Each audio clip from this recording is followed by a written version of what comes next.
Hey, good morning and welcome to the UroPatient podcast. I'm your host, Vic Senese. Nice to have you on board.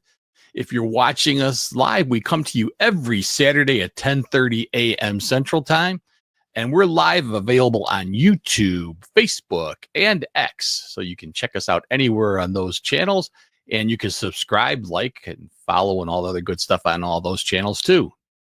Hey, if this is your first time checking us out, be sure to go to our website at UroPatient.com, where you can learn more about the show, watch past episodes, and we got these helpful handouts that you can get. So be sure to check all of those things out. So welcome, everyone. Today, I thought I'd talk about something a little different. I'm going to talk about discussing the key risk factors for bladder cancer, how you can assess your own risk, and understanding these factors, and it's crucial for prevention and early detection of bladder cancer. Something that gets overlooked way too much, I think. So bladder cancer occurs when abnormal cells in the bladder grow uncontrollably. And it is the 10th most common cancer worldwide. And bladder cancer primarily affects older adults, with men being diagnosed more commonly than women. While treatments exist, early detection improves the outcomes significantly. So approximately 83,000 new cases are diagnosed every year in the U.S. And it's more, as I said, more common in men than in women, about a 3-to-1 ratio. And they think a lot of that has to do with the fact that men are smoked longer than women did. So, of course, with the women increasing their smoking, the risk went up for them also. And some of the industrial jobs. We'll talk about some of those risk factors and why men would probably have a higher risk just based on that. The average age of diagnosis is 73 years of age. So this is definitely something that is common more in our older adults. I shouldn't say older adults. I'm getting too close to that age myself. These statistics highlight the prevalence of bladder cancer, particularly among the older adults.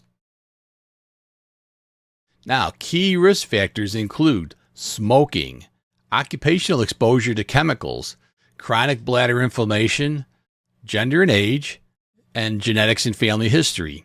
Sometimes you just can't escape your genetics. You'll find out that people that have had cancer have had parents, siblings that have had the same cancer. So sometimes we think there could be some genetic predisposition to it. Some factors are lifestyle related, such as smoking, while others can be beyond our control. You know, maybe you chose a profession that causes you to be exposed to chemicals that could cause bladder cancer. Now, smokers are more than 3 times more likely to develop bladder cancer. It is the leading risk factor. So why is that?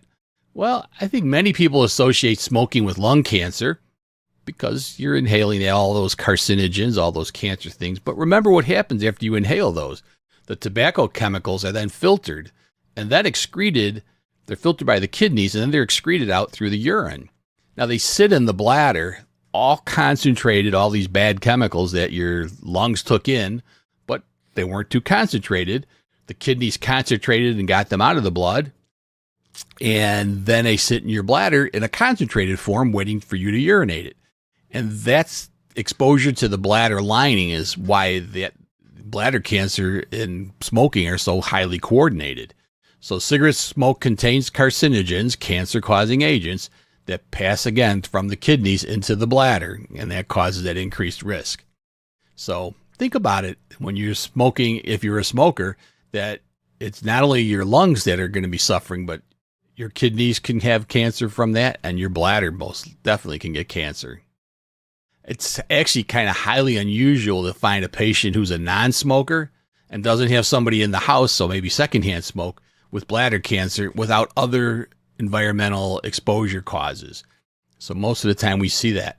And interesting too is when you treat a patient, and sometimes you catch it early, which is what we're talking about today. So we catch these things early.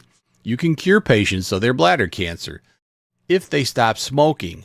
I've had a patient that continued to come back, had treatments, had some bladder medications put in to help prevent some chemo type therapies, but still kept coming back. Didn't stop till they stopped smoking. Or he stopped smoking, I should say. So keep that in mind. Now, the things I said, sometimes you don't have a choice, or sometimes we didn't know about these things back in the day, but high-risk occupations such as painters, hairdressers, yeah. Some of those dyes they use on the hair contain these chemicals that can they're toxic and can be associated with bladder cancer. I had a patient who was a young guy, and he was working in a cleaning type area where he was exposed to chemicals all the time. He developed it. I had a cousin who actually, her husband developed bladder cancer at a young age. He was a motorcycle mechanic, and they use these chemicals to clean the parts that contain these high-risk chemicals that can cause bladder cancer. And we didn't know about those things. Heck, when I went to college, they just started finding out about some of the chemicals that in chemistry that they thought, we used to work with. And they said, we got to take special precautions now because we're aware that they can cause cancer. So sometimes some of these things can, be without your knowing. And then another occupation are people that work in the leather, rubber, and dye industries. Some of those tanning industries, again, those chemicals can be very risky for causing bladder cancer. See it a lot. So individuals that work in those fields need to take extra protection, such as wearing gloves, wearing masks. If you know about it, maybe you'll be more apt to take protection against it. Now, here's something that's kind of, it is associated with some bladder cancer, but I don't want you people that have catheters to start worrying about this, but long-term catheter use, years, recurrent urinary tract infections, and infections especially of something called schistosomosis. Now that, if you haven't heard of it, don't feel bad. It's only found in some rare parts of the country, and it's a little bug that can actually climb up and from the water, come up through the urethra into the bladder and cause that. So it's pretty rare unless you live in one of these areas that happen to have it. But things that can chronically irritate the bladder over time can cause those cells to develop cancer. We do see it sometimes with long-term Foley catheter usage because that bladder is always being irritated by that balloon. But short-term catheters rarely are going to cause it. So don't get too worried if you have a catheter in. Now, this one we talked about, gender, age, and genetic factors. Men, again, have a higher risk than women, and the risk goes up as you get older. Family history, genetic mutations also play a role. So men are more frequently diagnosed, but women often have worse outcomes because they tend to get diagnosed later in life or later in the disease of the stage of the disease. So what can you do? Real simple. To reduce your risk, quit smoking if you smoke. Definitely quit smoking. Thankfully, I think smoking has certainly been dying down, so we don't see it so much. I can remember growing up as a kid, and we would go to these family parties, and everybody smoked, and it was just terrible. I couldn't stand the inhaling all that stuff as a kid. I can still remember that, how bad it was. Make my eyes itch and that coughing. And all I kept thinking about is I hated to think that when I became an adult, I had to learn how to smoke. Well, thankfully I didn't. And I hated the smell so bad as a kid, I didn't even want to try it. So, but again, if you're working in one of these high exposure professions like painters or hairdressers, or maybe you're tanning leather, make sure you use the appropriate things to protect yourself, such as gloves, etc. Stay hydrated. It's always good to make sure you're drinking plenty of water. The more you wash this stuff out of your bladder, the less it's sitting in your bladder. So staying hydrated helps.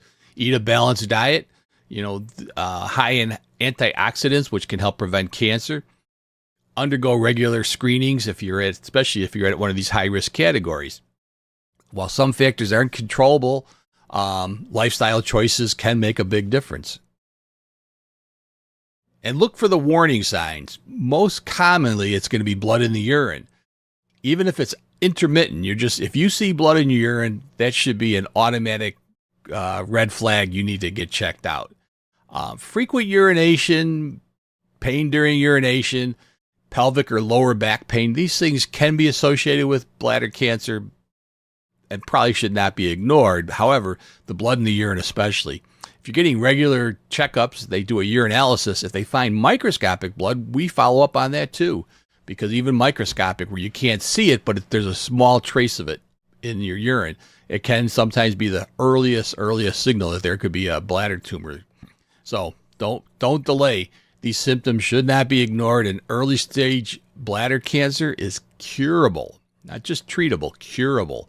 But if you delay, diagnosis can lead to worse outcomes. You could actually have to have surgery where your entire bladder gets removed because of this. Sometimes you don't survive it. So get in there. Don't hide away from it. That's the most important thing. So key takeaways from today's talk: know your risk factors, avoid smoking and occupational hazards, and stay vigilant for symptoms. Thank you for watching this.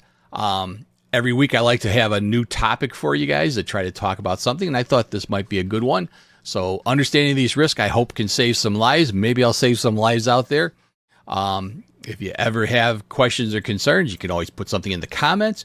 Be sure to like and follow our show, and we'll see you again next week.